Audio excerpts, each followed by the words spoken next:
Noon pa man, malaki na ang naging bahagi ng mga kababaihan sa lipunang Pilipino.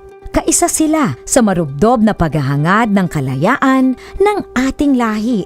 Kabilang sila sa paglinang ng ating makulay na sining at mayamang kultura.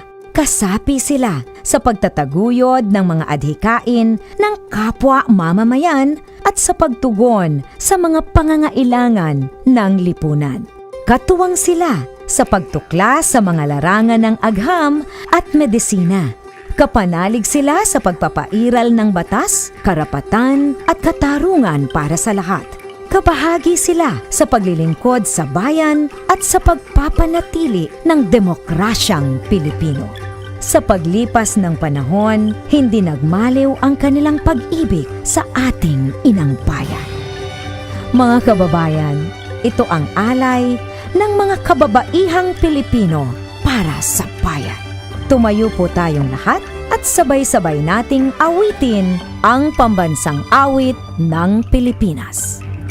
Ayaw mag-iliw, pero sa silanganan, alam ng puso, sa dilim mo'y buhay.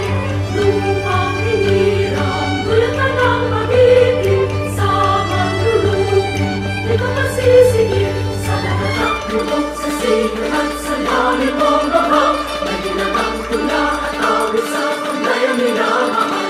Ang isang ng patawad mo'y talumpay na naglilingin, ang bituin at araw na kailan pa may madilim. Lumay ang araw ng 100% buhay ay langit sa piling mo.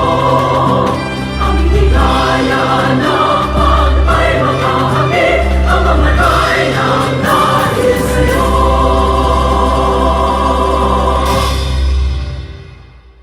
Panunumpa sa watawat ng Pilipinas. Ako ay Pilipino.